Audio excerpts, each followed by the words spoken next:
grade. And then if you're staying in here, open your Bibles to Luke chapter 12. Luke chapter 12 is where we'll read in just a minute. We've been in a series beginning last week, and this is the second week of our series on the spiritual discipline of simplicity.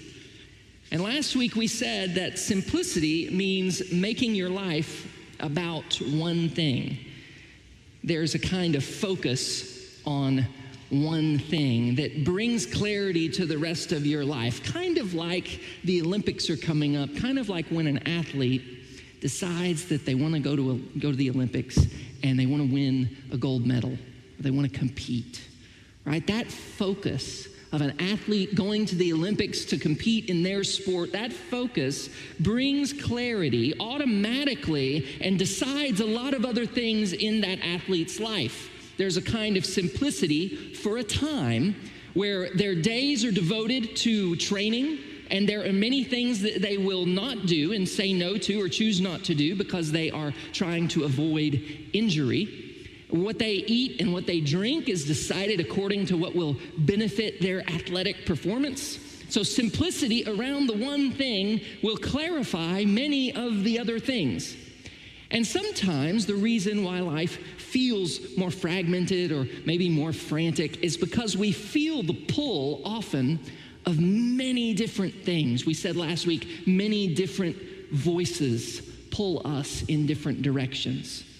Voices telling you to be concerned about this or to buy that or to give your time to this or to feel guilty because you're not doing more of that. Even within myself, I can feel the pull between my work self and my family self going in different directions. You have these different selves and they're pulling you, and the voices, instead of all centering around one, are pulling you in many different directions. Simplicity is about centering your life around one voice, around the voice of our shepherd, walking in obedience to Jesus, learning to live in prayer with God, hearing and obeying his voice. Seek first his kingdom and his righteousness. With your time, with your spending, with your activity and commitments, the one consideration that trumps them all is what the Lord would have me do. How does this serve and seek God's purposes? That's the one decision that can clarify and help decide a lot of other things in our life. It's not always the easiest path, but it is a simpler path just to choose to follow Jesus and listen to his voice alone. That doesn't preclude some complexity in life. We said last week, simplicity is not the opposite of complexity. Those aren't opposites. The opposite of simplicity is duplicity, where you're trying to serve two masters, and Jesus says, you can't serve even two masters truly. So to live in this way, where we follow Jesus, seek his kingdom first, and everything else takes its proper place, it is simpler because it actually aligns with the deepest desires of your soul and my soul, to live in fellowship with God. The athlete does not just focus their life on one thing by sheer power of the will. They achieve simplicity of life by harnessing the power of their desire, the desire to be the best and win the gold and go compete. That desire drives everything else. They know what it is they want, and they make their lives about that thing. You can do this with anything that you intensely desire in life, and people make their lives about various things and try to boil it down and seek one thing that they intensely desire, but always remember this: there are two roads to despair. One is to focus your life on that thing that you want and intensely desire and make your life about that thing and then fail to achieve it. There's some despair there if you fail. But the other is to achieve it and to find that you were chasing the wrong thing, that it leaves you wanting more, that what you intensely desired and you thought would bring fulfillment and satisfaction, in the end you achieved it, but you were chasing the wrong thing. It leaves you wanting more. As the coach tells Doris Bannock in the wonderful movie Cool Runnings, a gold medal is a wonderful thing.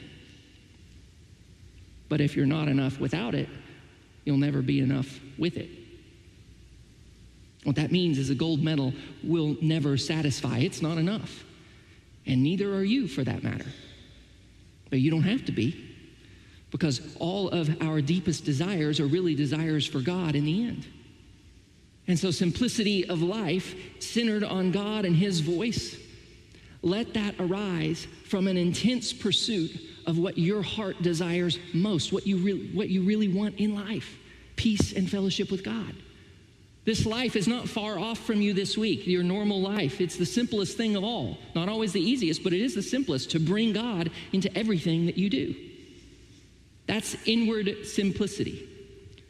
But as we said last week, when you begin to arrange your life in that way, that starts to happen, one thing in the center, what you start to see is that requires you to let go and detach from a lot of other things in your life to make space for the life that's truly life. And when it comes to your stuff in particular, which is what we're going to talk about today, you have a decision to make. In Luke chapter 12, Jesus tells this parable that is essentially about the decision that we have to make when we are faced with abundance. Listen to what Jesus says. Luke chapter 12, beginning in verse 13. Someone in the crowd said to him, "Teacher, tell my brother to divide the inheritance with me." And Jesus replied, "Man, who appointed me a judge or an arbiter between you?" Then he said to them, "Watch out. Be on your guard against all kinds of greed. Life does not consist in an abundance of possessions." Your life and my life does not consist in an abundance of possessions. That is, it's not the main part of life. It's not the essential ingredient in one's life. The real purpose or goal of life is not to acquire an abundance of things.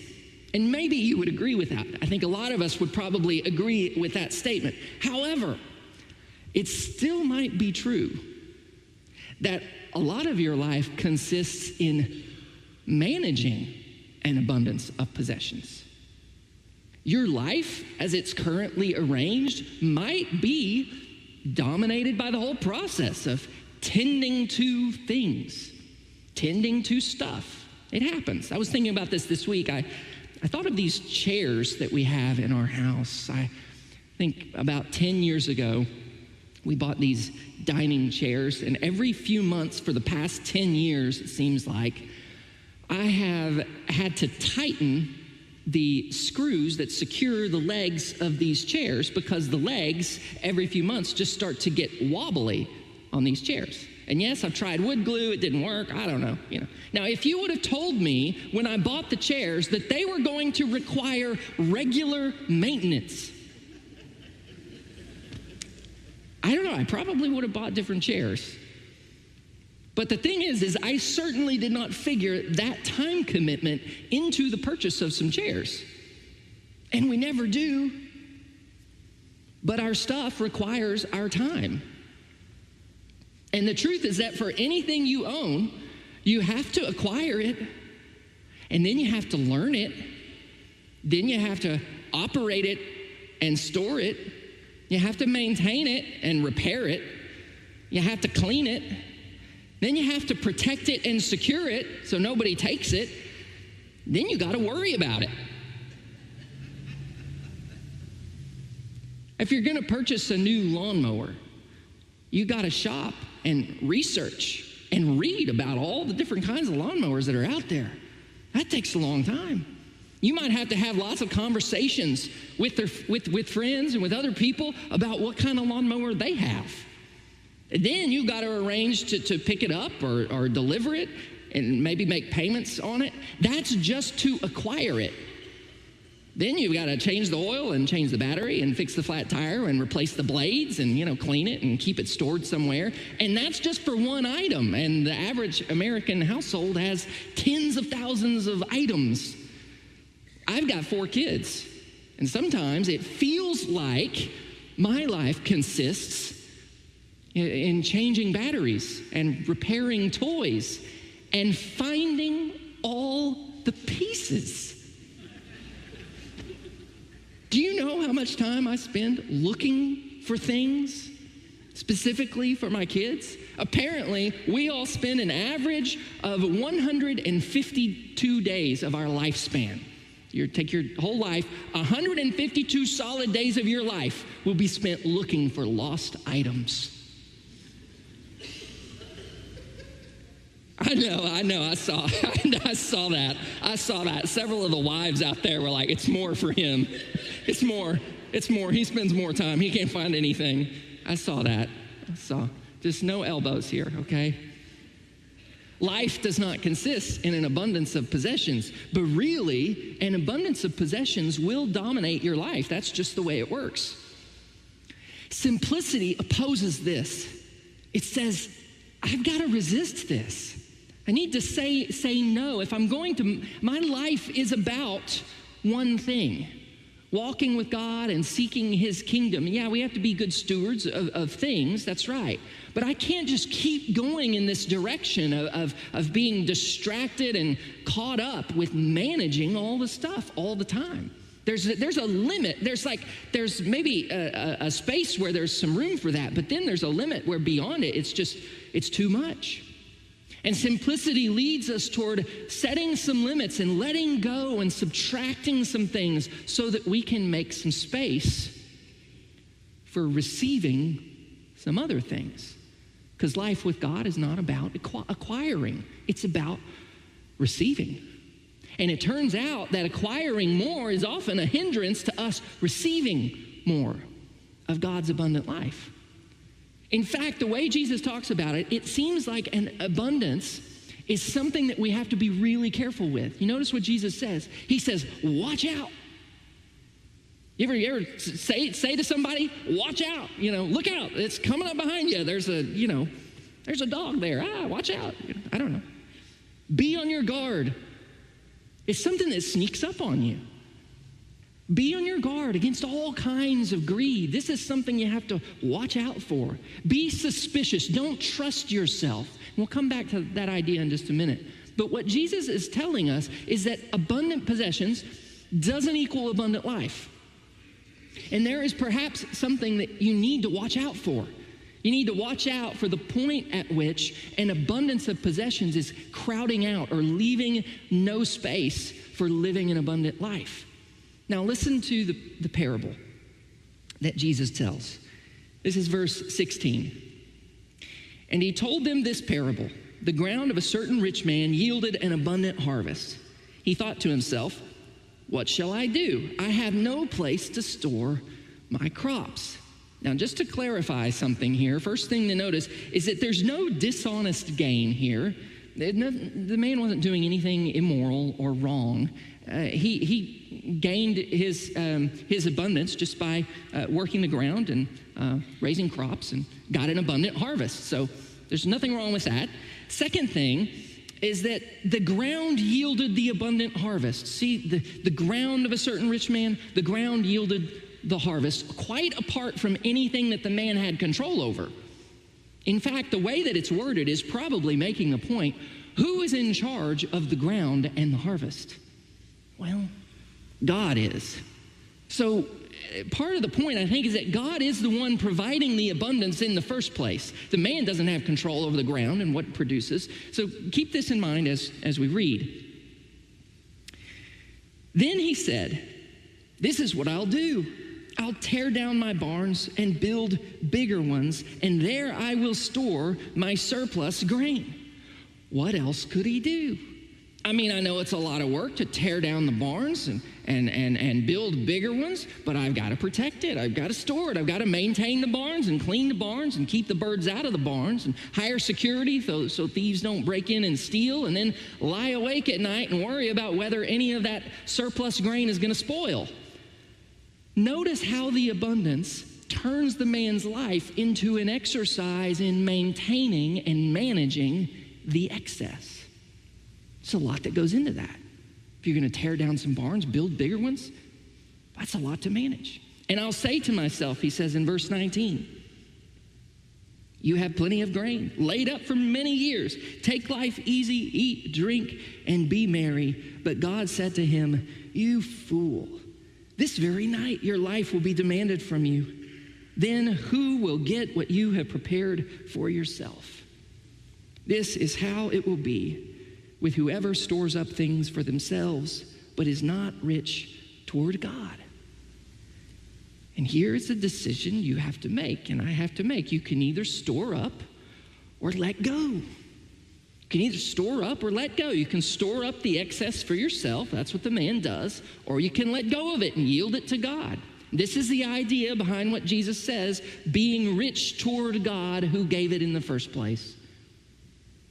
You can store up for yourself or be rich toward God. That is not store it all up, but release it for God to use. And in the case of the parable, the really interesting thing is that there was a natural limit, wasn't there, for, what the man could store, because he had barns of a certain size. And notice, Jesus doesn't say anything about the barns that he has. Presumably, Jesus doesn't condemn the barns to maybe they're for storing up grain for the next season. I don't know, but the barns are for storing grain, aren't they? They are. He was going to store some of the grain. There's maybe something there. I mean, there's something wise about storing up the grain for next season. That's just part of it, Jesus doesn't condemn the barns to store up for the winter. But there was a limit. It was like there was an excess beyond what was reasonably needed for this man. There was an excess beyond his ability to store and manage well.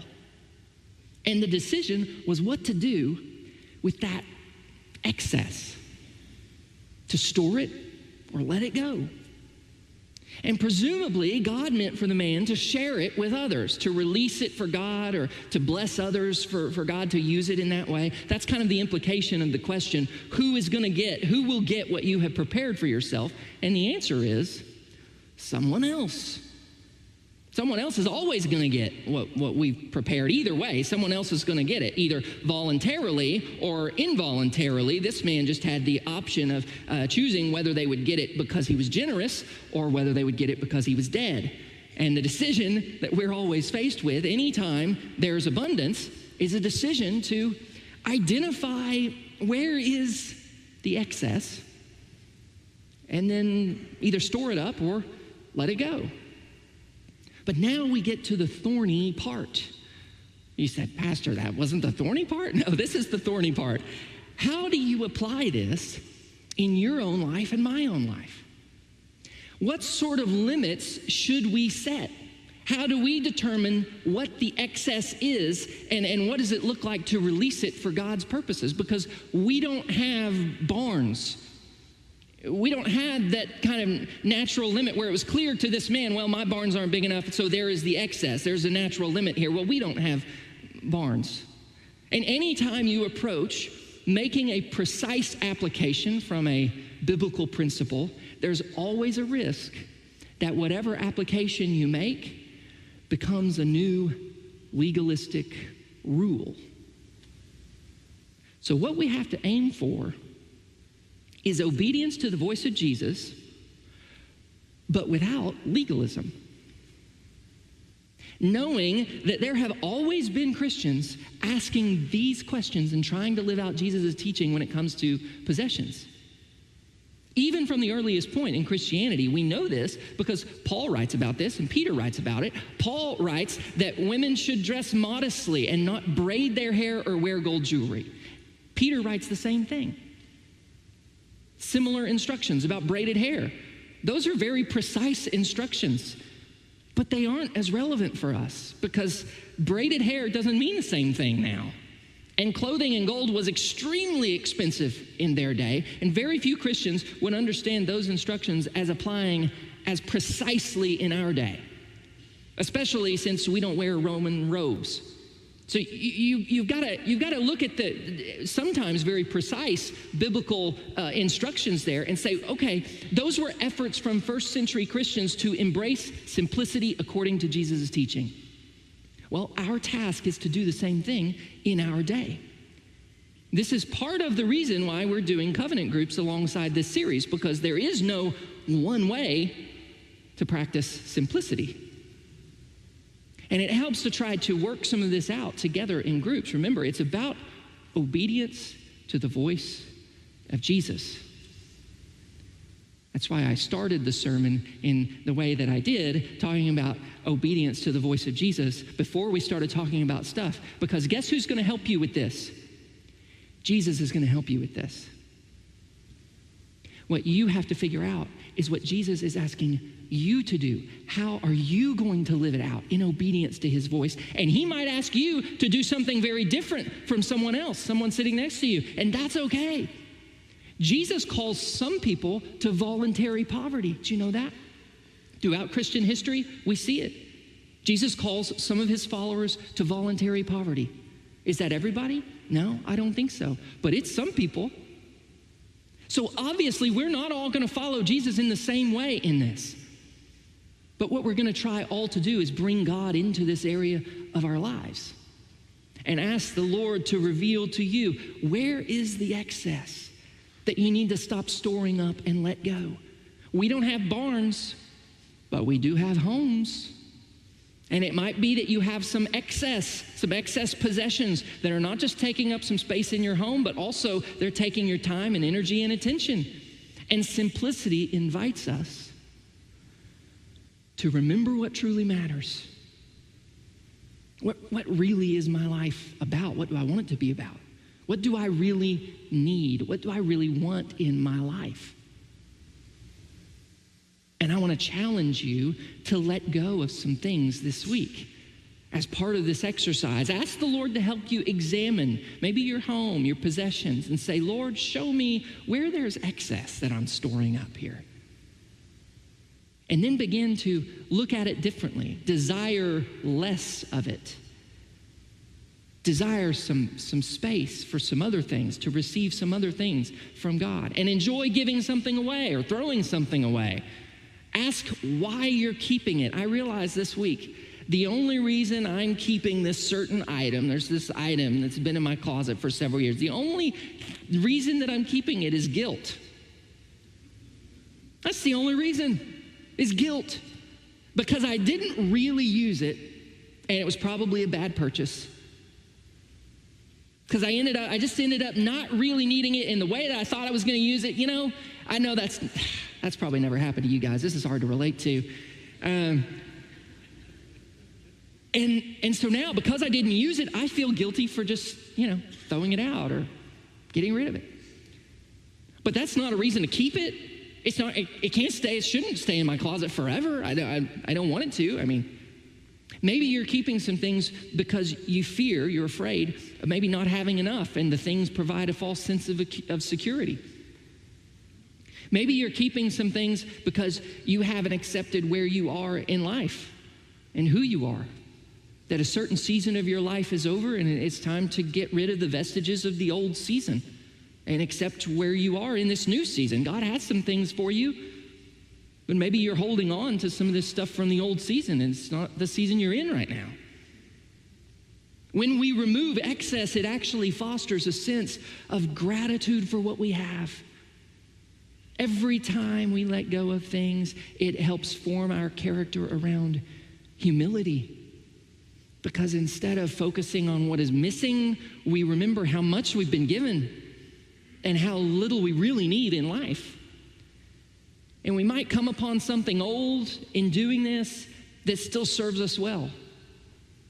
And you can thank God for that. For a possession that held up for a long time and is still useful. And you can just say, thank you, Lord, I'm still going to use this. It's old, but it still works. I'm going to use it. Thank you for giving me this thing that has served me so well for a long time. You don't have to throw everything away. You don't have to throw away some heirloom that your grandmother gave you that means a great deal to you. You don't have to do that. I was going to throw out, this is silly, I was going to throw out an air compressor a while back that I'm no longer using, but weirdly, I went to the trash can. I couldn't throw it away. You know why?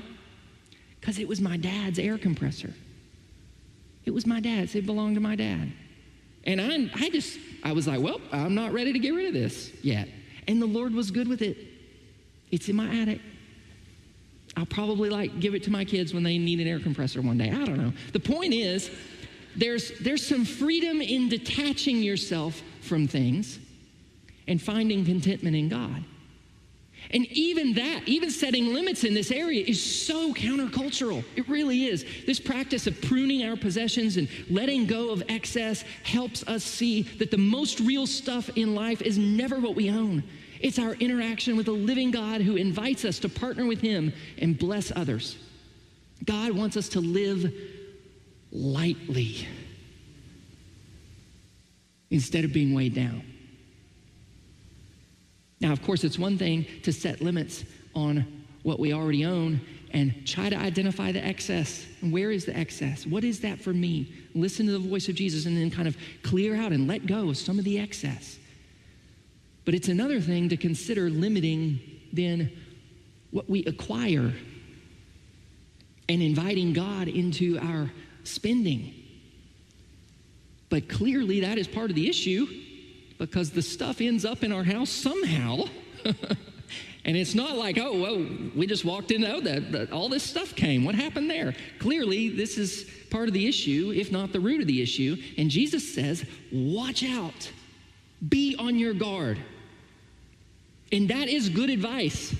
When all of a sudden you think, I should buy this, look out. Watch out. Be on your guard. I think this is one of those things that the advice of Jesus is very practical here, that you should just be a little bit suspicious whenever you think, I need one of those. I'd use that all the time. It's so pretty. I must have it. Be suspicious. Watch out. What is in that? What's going on there? What's going on in us when we feel compelled to acquire things? I just want you to be curious and a little bit suspicious about your inner gauge for whether you need to buy something. Because there are 1,000 voices each day telling me how I should spend my money and telling you the same thing. There will always be a constant barrage of advertising and constant messages that are targeted at cultivating desire for things, okay? And if you're in advertising, great industry. I love it. I'm not poking at you. But that's the business, is to cultivate your desire for things. But what's going on in us when we feel compelled to buy? Is it fear of missing out on a good deal? Sometimes. I've felt that before. Ooh, I don't know. That's a good deal. It's not a good deal to acquire something you don't need at any price, really. And as long as there are malls, I think there will always be deals. But be curious about it. Is that what it is? Am I afraid of missing out on this? What about pain management? You see something you must have, and you're either sad or lonely, and when the going gets tough, the tough go shopping. You know? It feels nice to buy something new. Makes you feel better for a little while. Well, okay, be on your guard. Pay attention to what's driving your spending there. Might be a mixture of all of these.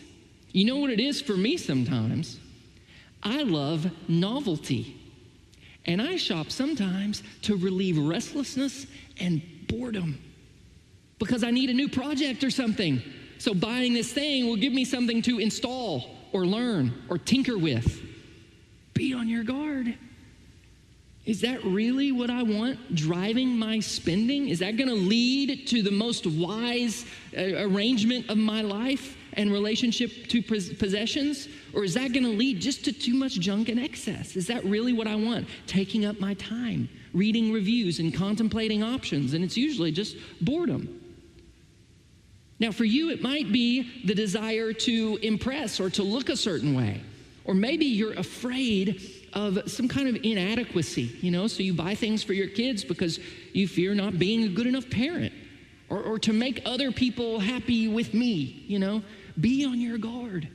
Where's that impulse to buy something, to acquire more? And just invite God into this process. Let it be more about you and your formation with God rather than the thing itself. Often the best thing to do is simply wait and give God some time. And just say, you know what? I'm just going to put this thing in my cart for a week. I'm just going to let God kind of speak to me about that. Do I really need that?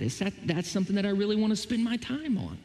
Waiting just a week will eliminate all impulse buying, which is probably a good thing. But sometimes God will show me another way that's better. This is really interesting.